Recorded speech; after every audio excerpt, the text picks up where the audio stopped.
ಇಲ್ಲಿ ನಾವು ಮಯೋಪಿಕ್ ಐ ಬಗ್ಗೆ ತಿಳ್ಕೊತಾ ಇದ್ದೀವಿ. ಅದನ್ನು ಹೇಗೆ ಕರೆಕ್ಟ್ ಮಾಡೋದು ಅಂತ ಹೇಳಿ ಕೂಡ ಕಲಿತೀವಿ. ಮಯೋಪಿಕ್ ಐ ಮತ್ತೊಂದು ಹೆಸರು ಶಾರ್ಟ್ ಸೈಟೆಡ್ನೆಸ್, ಇಲ್ಲ ಅಂತ ಹೇಳಿದ್ರೆ ನಿಯರ್ ಸೈಟೆಡ್ನೆಸ್. ಇಲ್ಲಿ ಏನಾಗುತ್ತೆ ಅಂತ ಹೇಳಿದ್ರೆ, ಒಬ್ಬ ವ್ಯಕ್ತಿ ನಿಯರ್ ಆಬ್ಜೆಕ್ಟ್ಸ್ನ ಕ್ಲಿಯರಾಗಿ ಅವ್ರಿಗೆ ಎಲ್ಲ ಕಾಣುತ್ತೆ, ಆದರೆ he or she is unable to see the distant or far objects clearly. ದೂರದ್ದು ಅವ್ರಿಗೆ ಸರಿ ಕಾಣಲ್ಲ. The far point may be few meters away, less than few meters away. ಅಂತ ಹೇಳಿದ್ರೆ ಮನುಷ್ಯನಲ್ಲಿ ಒಂದು ಲಿಮಿಟ್ ಇರುತ್ತೆ. ಒಂದು ನಿಯರ್ ಪಾಯಿಂಟ್ ಅಂತ ಹೇಳಿದ್ರೆ nearest the person can see approximately 25 centimetre ಇರುತ್ತದೋ. ಫಾರ್ದೆಸ್ಟ್ ಬಂದು ಇನ್ಫಿನಿಟಿ. ಆದರೆ ಮಯೋಪಿಕ್ ಇರೋರಿಗೆ ಒಂದಷ್ಟು ಮೀಟ್ರು, ಒಂದು ಎಕ್ಸ್ ಮೀಟರ್ವರೆಗೂ ಕಾಣುತ್ತೆ ಅವ್ರಿಗೆ. ಸೊ ಬೇಸಿಕಲಿ ಇಲ್ಲಿಂದ ಇಲ್ಲಿವರೆಗೂ ಇಸ್ ವಿಸಿಬಲ್ ಫಾರ್ ದೆಮ್. ಸರಿನಾ? ಇನ್ನೇನು ದೂರ ಇತ್ತು ಅಂತ ಹೇಳಿದ್ರೆ ಗೋವಿಂದ, ಕಾಣಲ್ಲ ಅವ್ರಿಗೆ. ಆಯಿತಾ? So this is the issue. ಇದು ತೊಂದರೆ ಅವ್ರಿಗೆ.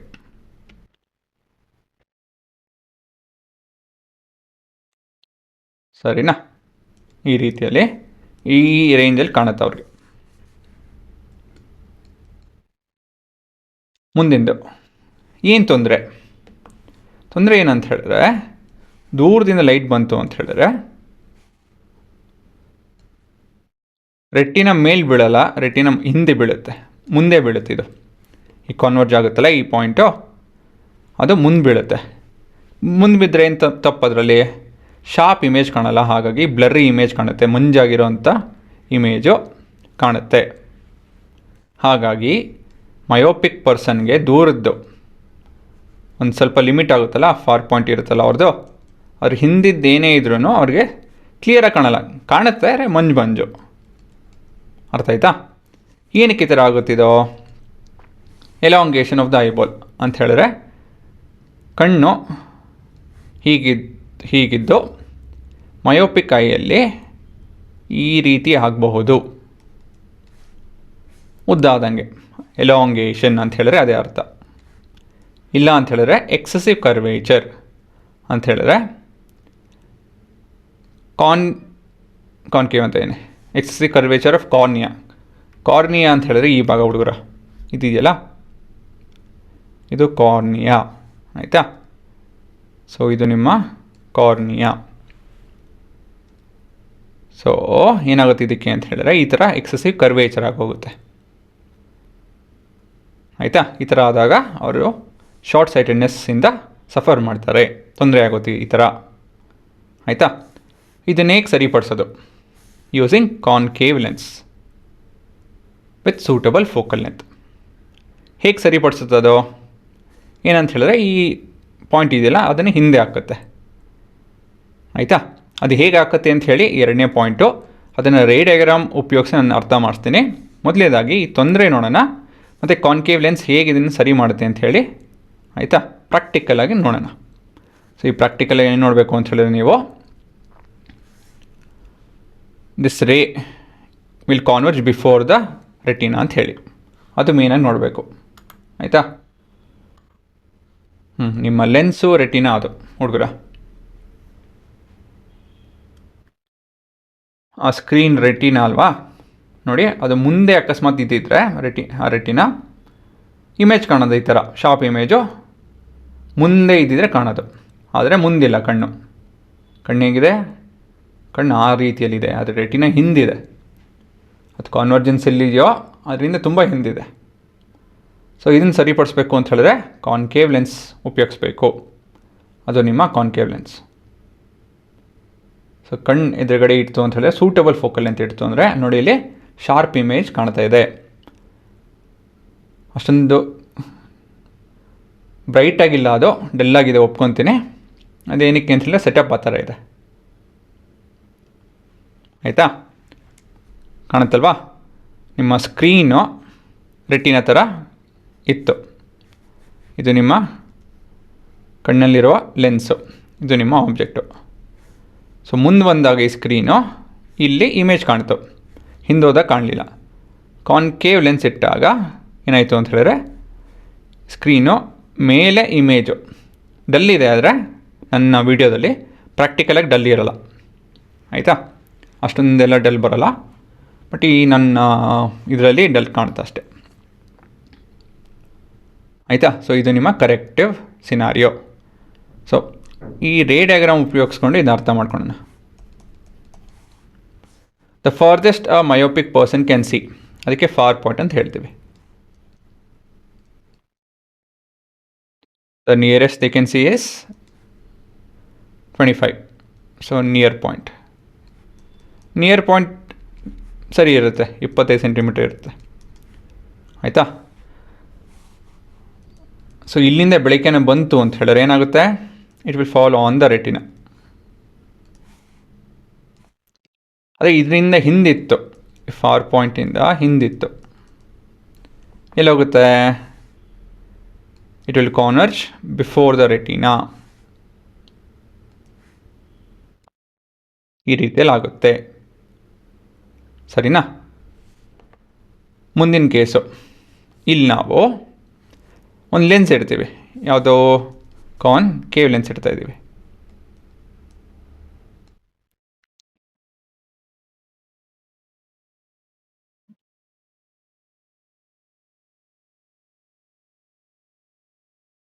ಸೊ ಏನು ಮಾಡುತ್ತಿದ್ದೋ, ದೂರದಿಂದ ಬರೋ ಲೆನ್ಸು ಅಂದರೆ ಲೈಟು,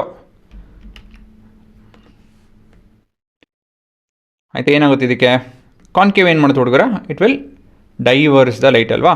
ಸೊ ಈ ಥರ ಡೈವರ್ಸ್ ಮಾಡುತ್ತೆ. ಅದಾದಮೇಲೆ ಏನಾಗುತ್ತೆ, ಈ ಲೆನ್ಸು ಇದನ್ನು ಕಾನ್ವರ್ಜ್ ಮಾಡುತ್ತೆ. ಸೊ ಈ ಲೆಕ್ಕ ಇದೆ ನಿಮ್ಮ ಉತ್ತರ. So this is how things will work. So ಇದು ಹೇಗೆ ವರ್ಕ್ ಆಗುತ್ತೆ ಅಂತ ಹೇಳಿದ್ರೆ, ಇದನ್ನು ಟ್ರೇಸ್ ಮಾಡಿ. ಯಾವುದನ್ನು, ಈ ರಿಫ್ರಾಕ್ಟೆಡ್ ರೇ ಇದೆಯಲ್ಲ, ಕಾನ್ವೆಕ್ಸ್ ಲೆನ್ಸ್ ರಿಫ್ರಾಕ್ಟ್ ಮಾಡುತ್ತಲ್ವಾ, ಅದನ್ನು ಟ್ರೇಸ್ ಮಾಡಿ. ಟ್ರೇಸ್ ಮಾಡಿದಾಗ ಏನಾಗ್ತಿದೆ, ಇಲ್ಲಿ ನಿಮ್ಮ ಲೈಟು ಕಾನ್ವರ್ಜ್ ಆಗ್ತಿದೆ. ಇದರ ಅರ್ಥ ಏನು, ಎಕ್ಸ್ಪ್ಲೇನ್ ಮಾಡ್ತೀನಿ ನೋಡಿ. ಫಾರ್ ಪಾಯಿಂಟ್ ಮತ್ತು ನಿಯರ್ ಪಾಯಿಂಟ್, ಇಲ್ಲೆಲ್ಲೋ ನಿಯರ್ ಪಾಯಿಂಟ್ ಇರುತ್ತೆ. ಕಣ್ಣು ಇಲ್ಲಿಂದ ಇಲ್ಲಿವರೆಗೂ ನಾವೇನೇ ಇಟ್ರೂ ಅದು ಕ್ಲೀನಾಗಿ ಕಾಣುತ್ತೆ ಅಲ್ವೇನಪ್ಪ, ಒಪ್ಕೊತೀರಾ. ಸೊ ಈ ಲೆನ್ಸ್ ಏನು ಮಾಡುತ್ತೆ ಅಂತ ಹೇಳಿದ್ರೆ, ಯಾವುದೋ ಕಾನ್ಕೇವ್ ಲೆನ್ಸು, ನಮ್ಮ ಕಾನ್ಕೇವ್ ಲೆನ್ಸ್ ಏನು ಮಾಡುತ್ತೆ ಅಂತ ಹೇಳಿದ್ರೆ, ಆ ಇಮೇಜ್ನ ಯಾವುದ್ರದ್ದು, ಈ ಆಬ್ಜೆಕ್ಟ್ ದೂರ ಇದೆಯಲ್ಲ ಅದರ ಇಮೇಜ್ನ ಇಲ್ಲಿ ಜನ್ರೇಟ್ ಮಾಡ್ತಾ ಇದೆ. So this is the new position of the object ಅಂತ ಹೇಳ್ಬೋದು. This is the image by concave lens ಅಲ್ವಾ. This is the new object for the eye. ಕಣ್ಣಿಗಿದು ನ್ಯೂ ಆಬ್ಜೆಕ್ಟ್ ಆಗುತ್ತೆ. ಇನ್ನೊಂದು ರೀತಿಯಲ್ಲಿ ಇದನ್ನು ಹೇಳ್ತೀನಿ ನೋಡಿ. ಯಾರೋ ವಯಸ್ಸಾಗಿರೋನ ಹೋಗಿ ನೀವು ಭೇಟಿ ಆಗಬೇಕಾಗಿರುತ್ತೆ. ಹೇಗೆ ಭೇಟಿ ಆಗ್ತೀರಾ, ಹತ್ತಿರ ಹೋಗಿ ಮಾತಾಡ್ತೀರಲ್ಲ, ತುಂಬ ವಯಸ್ಸಾಗಿರೋರ ಹತ್ರ.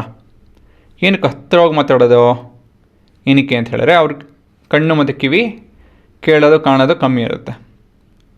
ಹತ್ತಿರ ಹೋದಾಗ ಅವ್ರಿಗೆ ಎಲ್ಲಿ ಅಂದರೆ ಅಲ್ಲಿವ್ರಿಗೆ ಕಾಣುತ್ತೆ ಅಂತ ಹೇಳಿದ್ರೆ, ಅಷ್ಟು ಹತ್ರ ಇತ್ತು ಅಂತ ಹೇಳಿದ್ರೆ ಅವ್ರು ಕ್ಲೀನಾಗಿ ಕಾಣುತ್ತೆ ಅಲ್ವಾ.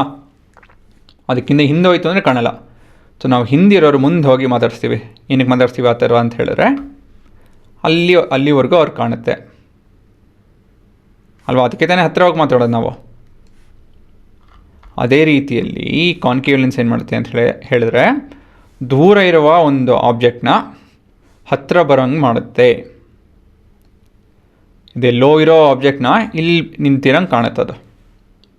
ಸೊ ಈ ಥರ ಮಾಡಿದಾಗ ಆಯಿತಾ, ಈ ಕಣ್ಣಿಗೆ ಈ ಆಬ್ಜೆಕ್ಟು ಕಾಣುತ್ತೆ, ಸರಿನಾ. ಸೊ ಇದು ನಿಮ್ಮ ಉತ್ತರ. ಹೇಗೆ ಮಯೋಪಿಕ್ ಐನ ಸರಿ ಮಾಡೋದು ಅಂತ ಹೇಳಿದ್ರೆ, ಈ ಚಿತ್ರ ಬಿಡಿಸ್ಬೇಕು ನೀವು. ಸೊ ಈ ರೇಂಜಲ್ಲಿ ನಾವು ಏನೇ ಕಾಣಿಲ್ಲ ಅಂತ ಹೇಳಿದ್ರೆ, ಇದರೊಳಗಡೆ ಇತ್ತು ಅಂತ ಹೇಳಿದ್ರೆ ಈ ಮಯೋಪಿಕ್ ಐಗೆ ಕಾಣುತ್ತೆ, ಸರಿನಾ. ಸೊ ಇದು ನಿಮ್ಮ ಉತ್ತರ. ಇವಾಗ ಪಾಸ್ ಮಾಡಿಕೊಂಡು ಪೂರ ಬರ್ಕೊಂಬಿಡಿ, ಒಂದು ಕೊನೆಯಿಂದ ಇನ್ನೊಂದು ಕೊನೆವರೆಗೂ ಎಲ್ಲ ಬರ್ಕೊಳ್ಳಿ.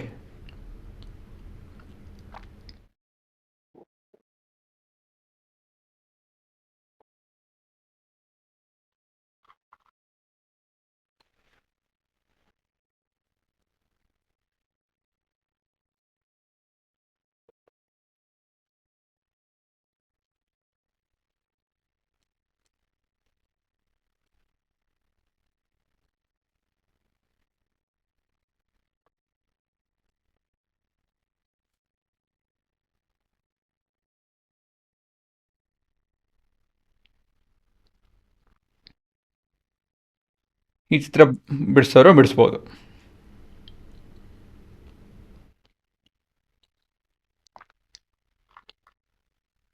ಅದಾದಮೇಲೆ ಕೊನೆಯದಾಗಿ ಇನ್ನೊಂದು ಸತಿ ವಿಡಿಯೋ ನೋಡ್ಬಿಡಿ.